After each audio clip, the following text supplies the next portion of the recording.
Hello students, मैं अंजलि पयाल स्वागत करती हूँ आपका आईसीटी वर्चुअल क्लासरूम देहरादून से। कैसे हैं आप सब लोग? उम्मीद करती हूँ आप सब लोग अच्छे होंगे और अपनी लाइफ में बहुत बेहतर कुछ कर रहे होंगे। आज हम बात कर रहे हैं क्लास 12 की केमिस्ट्री की।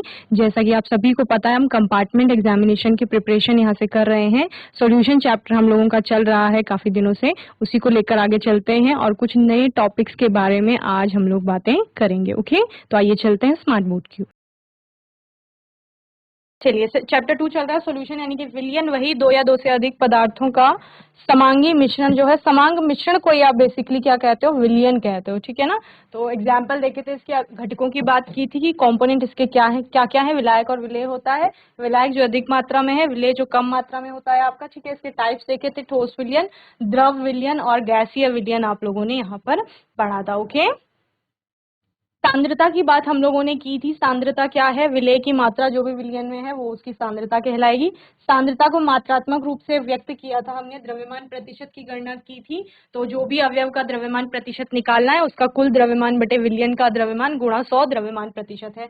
और आयतन प्रतिशत क्या है? जिस घटक का आपको आयतन प्रतिशत निकालना, उसका आयतन बटे विलयन का आयतन गुणा 100, ठीक है। द्रव्यमान आयतन प्रतिशत में क्या करते हैं? मास ऑफ सॉल्यूट, यानी कि द्रव्यमान जो है विलेय का बटे विलयन का आयतन जो होगा गुणा 100 कर देंगे तो द्रव्यमान आयतन प्रतिशत आपको मिल जाएगा। पार्ट्स पर मिलियन में सांद्रता देखिए, तो जितना भी द्रव्यमान है विलेय का बटे विलयन का पूरा द्रव्यमान गुणा 10⁶ से आप उसको गुणा कर देंगे तो वो पीपीएम में आपको सांद्रता मिल जाएगी। ये आप कब लेते हैं? जब बहुत ज्यादा विलायक में अति सूक्ष्म मात्रा में आप क्या करते हैं? विलेय को मिलाते हैं, तो उसको क्या कहा जाता है? आपका उसको आप किसमें व्यक्त करते हैं? पीपीएम में व्यक्त करते हैं। क्योंकि मोल फ्रैक्शन की बात की थी, कुछ भी नहीं है, मोलों का अनुपात है। जिस भी घटक का आपको मोल प्रभाज निकालना है, उसके मोलों की संख्या बटे विलयन के मोलों की संख्या आपका मोल प्रभाज कहलाएगा। ओके, चलिए इसके न्यूमेरिकल हम लोगों ने देखे थे। मोलारिटी की बात की थी। मोलारिटी क्या है आपकी? जब आप 1 लीटर सॉल्यूशन लेंगे और उसमें आप विलेय के मोलों की संख्या काउंट करेंगे या कैलकुलेट करेंगे, तो वही आपकी विलयन की पूरी मोलरता कहलाएगी। ओके, या आप क्या कहते हैं? विलेय के मोलों की संख्या बटे विलयन का आयतन जो लीटर में होगा, वही आपका क्या है बच्चे? मोलैरिटी है। ओके, मोलैलिटी हमने देखा था। अब हम विलायक का 1 किलोग्राम ले लेंगे और उसमें विलेय के मोलों की संख्या देखेंगे, वो मोलैलिटी हो जाएगा। सॉल्युबिलिटी की बात की थी, ठोस की द्रव में देखी थी, और गैस की हमने द्रव में विलेयता को देखा था, जिसके लिए हमने हेनरी का लॉ भी पढ़ा था। हेनरी का लॉ क्या था कि जो जितना भी प्रेशर वहां पर अप्लाई किया जाएगा वो क्या हो जाएगा? जितना भी दबाव आप डालोगे कहीं पर, तो वो गैस की विलेयता जो है उससे क्या हो जाएगी? आप क्या कहोगे? उतनी ज्यादा गैस वहां पर विलेय होगी, यानी कि जो मात्रा होगी गैस की वो डायरेक्टली प्रोपोर्शनल होती है प्रेशर के। ओके, तो इस प्रकार से आपने बताया था इसको। हेनरीज कांस्टेंट यहाँ पर निकाला था। एप्लीकेशन देखे थे अलग अलग, जैसे मैंने आपको कोक की बोतल का एग्जांपल बताया था कि हाई प्रेशर पर वहां पर क्या किया गया है?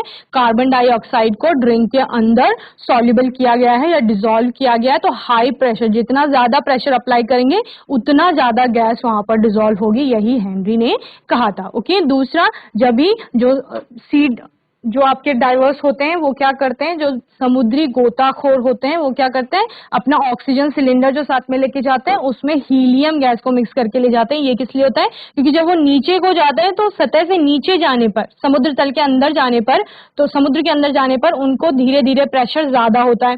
अब वहां बहुत हाई प्रेशर है नीचे, लेकिन नीचे से ऊपर जब भी वापिस आएंगे समुद्र सतह पर, तो क्या होगा? धीरे धीरे प्रेशर कम होगा। जब प्रेशर कम होगा तो ब्लड में जो ऑक्सीजन डिसॉल्व होगी वो एक नाइट्रोजन डिसॉल्व होगी, एकदम से बाहर आएगी और बुलबुले बनेंगे, जिससे कि नसों के फटने का भी खतरा हो सकता है। इसलिए हीलियम गैस को डिसॉल्व किया जाता है, क्योंकि हीलियम कैसी होती है? लेस सॉल्युबल होती है एज कंपेयर टू नाइट्रोजन, ठीक है। तो वो ज्यादा घुलती नहीं है ब्लड में। ओके, तो ये हमने इसका एग्जाम्पल देखा था, एप्लीकेशन देखा था। इसकी सीमाएं आप लोगों ने पढ़ी थी।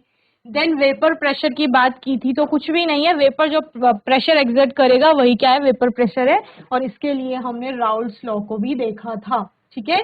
तो राउल्ट्स लॉ क्या कह रहा था आपका? Vapour pressure of solution is equal to vapour pressure of solvent in solution in pure state, ठीक है। आप क्या कहते हो? जितना भी सॉल्यूशन का वेपर प्रेशर है, अगर उसमें सॉल्यूशन में नॉन वॉलेटाइल सोल्यूट होगा तो प्रेशर सिर्फ किसके द्वारा बनाया जाएगा? सॉल्वेंट के द्वारा बनाया जाएगा। तो वो किसके इक्वल हो जाएगा? सॉल्वेंट के प्योर वेपर प्रेशर के ही इक्वल आप उसको बताते हैं। या जितना भी सॉल्यूशन का टोटल वेपर प्रेशर किसके द्वारा है? सिर्फ विलायक यानी कि सॉल्वेंट के द्वारा है। क्यों? क्योंकि विलेय जो है यानी कि सोल्यूट जो है वो नॉन वॉलेटाइल है, अवाष्पशील है, वो तो वाष्प में बदल ही नहीं रहा है। जब वो वाष्प में नहीं बदल रहा है या वाष्प नहीं बना रहा है तो वो वाष्प दाब भी नहीं लगाएगा। वाष्प दाब नहीं लग रहा है उसके द्वारा, तो किसके द्वारा लग रहा है? सिर्फ विलायक यानी कि सॉल्वेंट के द्वारा वाष्प दाब बन रहा है। समझ रहे हैं? यानी कि अगर आप बात कर रहे हो चीनी आपका अवाष्पशील है और पानी आपका वाष्पशील है, तो पानी का अपना कोई वेपर प्रेशर होगा जब वो प्योर स्टेट में सिर्फ पानी पानी के रूप में। आपने कहा हमने चीनी और पानी का घोल बना दिया है, तो अब चीनी और पानी के घोल का वाष्प दाब क्या होगा? तब भी तो सिर्फ पानी का ही वाष्प दाब होगा ना, क्योंकि चीनी तो वाष्प बना ही नहीं रही है। इनफैक्ट वो क्या कर रही है, वो पानी को भी रोकेगी कि तुम भी वाष्प मत बनाओ। ओके तो इस प्रकार से ये यहाँ पर जो हाईलाइट किया गया ये आपको ध्यान रखना है। राउल्ट लॉ क्या कहता है? For a solution containing a non volatile solute the vapour pressure of the solution at a particular temperature is equal to the product of the vapour pressure of a solvent in the pure state and its mole fraction in the solution. Okay तो इस प्रकार से vapour pressure of solvent in pure state में जो आपका vapour pressure होगा solvent का वो किससे मल्टीप्लाई करोगे आप? उस सॉल्यूशन में जो सॉल्वेंट का क्या होगा? मोल फ्रैक्शन होगा। ठीक है, उससे मल्टीप्लाई करोगे तो वो किसके इक्वल होगा? पूरे जो सॉल्यूशन है उसके वेपर प्रेशर के इक्वल होगा। ठीक है, चलिए किसी विलायक में कोई अवाष्पशील विलेय मिलाने पर विलायक का जो वाष्प दाब होगा उसमें आपेक्षिक अवनमन जो विलयन में विलेय के मोल प्रभाज के बराबर होता है, यही राउल्ट का नियम कहलाता है। या आप क्या कहते हैं? वाष्पशील द्रवों के विलयन में प्रत्येक अवयव का आंशिक दाब जो होता है वो विलयन में उसके मोल अंश के समानुपाती होता है। ठीक है, ये हमने यहाँ पर देखा था, इसके लिए हमने ये फॉर्मूला भी निकाला था। इसके बेस पर आपका क्या आएगा? न्यूमेरिकल भी आएगा। माना किसी विलायक का वाष्प दाब P0 है एवं उसके अणुओं की संख्या n है, तो उसमें विलेय पदार्थ के स्मॉल n अणु मिलाने पर विलयन का वाष्प दाब PS है। तो क्या हो गया आपका? वाष्प दाब का आपेक्षिक अवनमन क्या हुआ है? P0 minus PS upon P0। विलयन में विलेय का मोल प्रभाज कितना होता है? विलयन में विलेय का मोल प्रभाज, तो विलेय के मोलों की अणुओं की संख्या उन्होंने n बताया था, मोलों की संख्या जिसे आप कहते हो। ठीक है, और टोटल विलयन, विलयन किससे मिलकर के बनाए? Small n plus n capital N, तो n upon small n plus capital N हो गया। ठीक है, तब राउल्ट के नियमानुसार क्या लिख सकते हो? P0 minus PS upon P0 is equal to small n upon small n plus n। Okay, इस समीकरण को राउल्ट के नियम का समीकरण या राउल्ट का सूत्र भी कहते हैं। ओके, तो इस प्रकार से आप इसको कैलकुलेट कर लेंगे। इसके अलावा राउल्ट के नियम की कुछ सीमाएं हैं। सीमाएं क्या क्या है? राउल्ट का नियम तनु विलयन के लिए मान्य है। सांद्र विलयन राउल्ट के नियम से विचलन दर्शाता है। सांद्र का मतलब क्या है? जहां पर विलय आपने बहुत अधिक डाल दिया। पहले आपने क्या बोला? विलय हमारा अवाष्पशील है, तो यानी कि अवाष्पशील हो जाएगा तो विलायक को बहुत कम जगह मिलेगी वाष्पित होने के लिए। ठीक है ना। सेकेंड है आपका विद्युत अपघट्य के विलयनों पर राउल्ट का नियम लागू नहीं होता है। ठीक है, और यह नियम केवल अवाष्पशील विलय के विलयनों पर लागू होता है। अवाष्पशील के विलयनों से क्या समझते हैं? यानी कि जहां पर आपका एक जो अवयवी घटक है वो क्या है? अवाष्पशील होगा।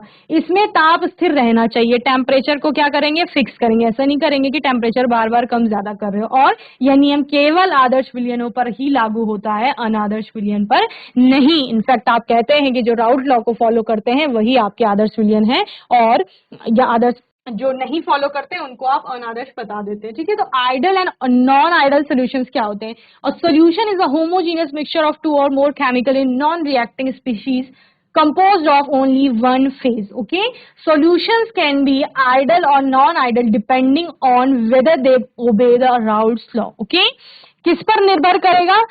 राउल्ट लॉ पर निर्भर करेगा। क्या वो राउल्ट के नियम को ओबे कर रहे हैं, उसका पालन कर रहे हैं, या फिर वो पालन नहीं कर रहे हैं। अगर वो राउल्ट के नियम का पालन कर रहे हैं इसका मतलब है कि वो आदर्श है। अगर वो राउल्ट के नियम का पालन नहीं कर रहे हैं इसका मतलब वो कैसे हैं? अनादर्श विलयन है। आदर्श विलयन के रूप में कोई भी ऐसा विलयन नहीं है जो पूर्ण रूप से राउल्ट के नियम को फॉलो करता है। यानी जो आइडल सॉल्यूशन होते हैं वो बहुत रेयर होते हैं, दुर्लभ होंगे, या आप क्या कहते हो कि बहुत कम आपको नंबर्स में आपको देखने को मिलेंगे। ठीक है, ideal solution, these solutions obey Raoult's law at all temperature and concentration. Okay, क्या कहा जा रहा है? आदर्श विलयन वे विलयन है जो राउल्ट के नियम को सभी तापमान और सभी सांद्रताओं पर जो क्या करेगा, राउल्ट के नियम का पालन करेगा। They are formed by mixing two components that have identical molecular size, structure and intermolecular force. ठीक है, ये कैसे बनते हैं, ये दो कंपोनेंट को मिलाएंगे जो जिनमें की क्या होगी, मॉलिक्यूलर साइज जो उनका आणविक संरचना है या आकार है उसमें समानता होगी, साथ ही स्ट्रक्चर जो उनकी बनेगी उसमें समानता हो सकती है, और साथ ही किसमें, इंटरमॉलिक्यूलर फोर्स जो उनका अंतरा आणविक बल है उसमें भी वो कैसे होंगे, आइडेंटिकल होंगे, तो उनको मिलाने पर ये बनता है। ठीक है, दूसरा, for a binary solution A and B, characteristic of an ideal solution आप देखते हैं तो कैरेक्टरिस्टिक क्या क्या है, solution and its component obey Raoult's law, ये आपको पता ही है। The change in volume on mixing is zero, that is delta V mixing is equal to zero. यानी आइडल सॉल्यूशन के लिए क्या होना चाहिए, डेल्टा वी मिक्सिंग का मान शून्य होना चाहिए। The change in enthalpy on mixing is zero, that is delta H mixing is also zero. Okay, reason, the main reason behind these three properties shown by an ideal solution is the nature of molecular interaction forces does not change significantly. Okay, तो ये इसका क्या हो गया, reason हो गया है। Example of some ideal solution, ठीक है, ये कभी कभी एक नंबर में पूछ लेता है आपको कि इनमें से बताओ कौन सा आइडल सोल्यूशन होगा, तो इनको ध्यान से याद करेंगे। Benzene and toluene, n hexane and n heptane, chlorobenzene and bromobenzene, ethyl bromide and ethyl iodide, benzene and ethylene dichloride. तो ये क्या है, ये आइडल सोल्यूशन के कुछ एग्जाम्पल हैं, इनको आप लोग नोट कर लेंगे। ये आपका एक पेपर में आया भी था, पूछा गया था वहां पर। चलिए, आइडल सोल्यूशन वे जो हर सांद्रता पर, प्रत्येक सांद्रता पर, प्रत्येक तापमान पर राउल्ट के नियम का पालन कर रहे हैं। आदर्श विलयन के गुण क्या है, डेल्टा एच का मान 0 है। आदर्श विलयन बनाने में मिश्रित एंथैल्पी में कोई परिवर्तन नहीं होता है। ठीक है, आदर्श विलयन के मिश्रण पर आयतन में कोई परिवर्तन नहीं होता है। आदर्श विलयन में भाग लेने वाले विलयन के अणुओं की संरचना, आकार एवं रासायनिक गुण बराबर होने चाहिए। आदर्श विलयन के उदाहरण यहाँ पर दिए गए हैं। चलिए, अब अनादर्श विलयन क्या है, वह विलयन जो प्रत्येक सांद्रता पर राउल्ट के नियम का पालन नहीं करते हैं वे अनादर्श विलयन कहलाएंगे। अनादर्श विलयनों का वाष्प दाब राउल्ट के नियम द्वारा प्रस्तुत वाष्प दाब के या तो अधिक होता है या कम होता है, लेकिन किसी भी स्थिति में समान नहीं होता है। ठीक है, जब विलयन का वाष्प दाब अधिक होता है तो यह विलयन राउल्ट के नियम से धनात्मक विचलन दर्शाता है, लेकिन विलयन का वाष्प दाब कम होता है तो विलयन राउल्ट के नियम से ऋणात्मक विचलन दर्शाता है। अनादर्श विलयन में अणुओं की संरचना, आकार एवं रासायनिक गुण समान नहीं होते हैं। ओके, इनके उदाहरण भी हैं। इथाइल अल्कोहल एसीटोन का सॉल्यूशन बनाया है, कार्बन टेट्राक्लोराइड क्लोरोफॉर्म का विलयन बनाया है, एसीटोन एंड क्लोरोफॉर्म का विलयन बनाया गया है। ओके, चलिए जल्दी से नोट कर लो इनके examples.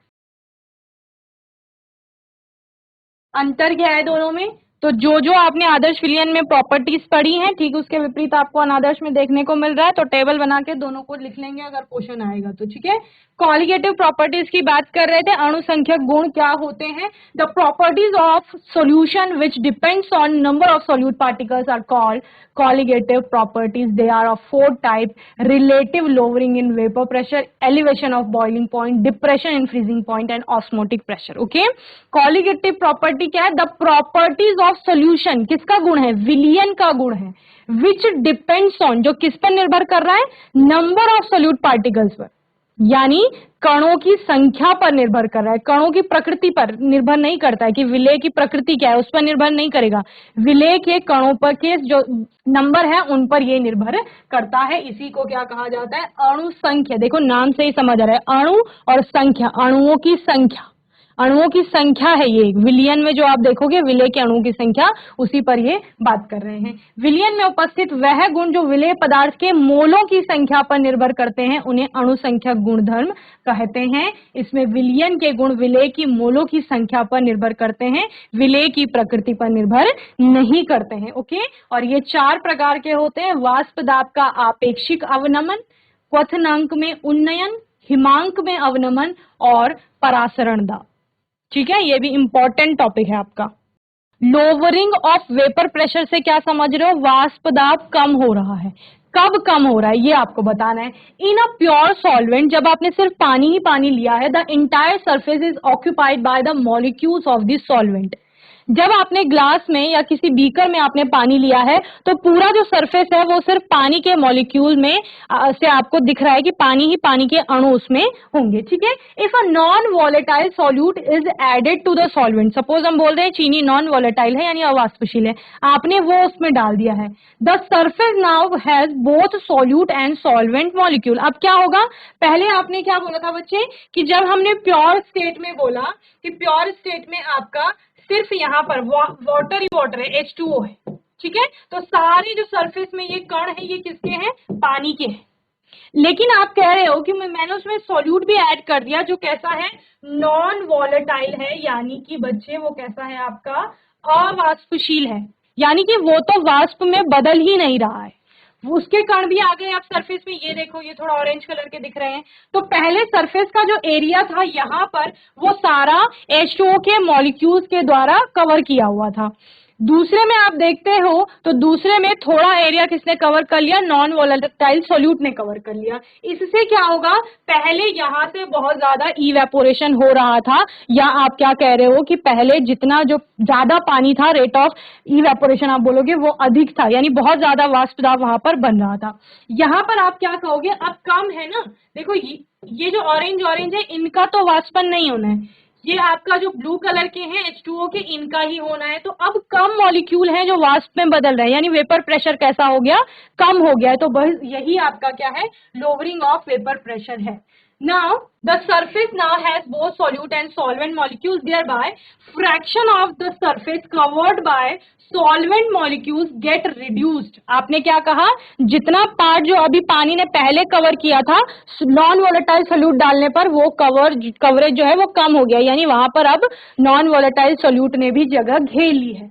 Since the vapor pressure of the solution is solely due to solvent alone at the same temperature, the vapor pressure of the solution is found to be lower than that of the pure solvent। यानी कि क्या कहा जा रहा है, यहां पर जो आपका वेपर प्रेशर था प्योर सॉल्वेंट का वो अधिक था, और जब उसका सॉल्यूशन बन गया यहाँ तो लोअर हो गया वेपर प्रेशर, यानी वेपर प्रेशर कम हो गया है। बस यही आपको बताना है, यानी पानी का अकेले में वेपर प्रेशर ज्यादा था, प्योर सॉल्वेंट शुद्ध विलायक के रूप में वो जब था, जब उसमें आपने चीनी ऐड कर ली जो माना कि आपका अवाष्पशील है, तो उसको डालने से क्योंकि वाष्पन कम हो रहा है, वेपर प्रेशर कम क्रिएट हो रहा है, तो इसका मतलब है कि सोल्यूशन का वेपर प्रेशर कम हो गया है नॉन वोलेटाइल सोल्यूट ऐड करने पर। ओके, तो यही आपका क्या है, लोअरिंग ऑफ वेपर प्रेशर होगा। ओके, इसका ग्राफ हम लोग आने वाले सेशन में देखेंगे। चलिए, तो मैं उम्मीद करती हूँ आज का सेशन आपको अच्छे से समझ में आया होगा। आज के सेशन में हमने आदर्श और अनादर्श विलयनों की बात की है, साथ ही साथ अणु संख्यक गुणों को समझा कि क्या क्या होते हैं, जिसमें लोअरिंग ऑफ वेपर प्रेशर को हमने लिया। ठीक है, तो इसको अच्छे से आप लोग देख लेंगे घर में, एक बार ग्राफ भी इसका आप लोग चेक कर लेंगे। आने वाले सेशन में इसको लेके चलेंगे, साथ ही कुछ न्यूमेरिकल्स भी होंगे तो उन पर बात करेंगे, और फिर अपने नेक्स्ट जो आने वाला सेशन होगा उससे कोई नया चैप्टर हम लोग चलेंगे लेके। ओके, अभी हमें सारे चैप्टर जो होंगे उनसे इंपॉर्टेंट लेना है, क्योंकि बहुत कम समय आप लोगों के पास है अब एग्जाम होने के लिए। ओके, तो किसी का कोई डाउट होगा, क्वेश्चन होगा आप लोगों का, तो आने वाले सेशन में आप लोग पूछ लेंगे। और तब तक के लिए ICT वर्चुअल क्लासरूम से जुड़ने के लिए धन्यवाद।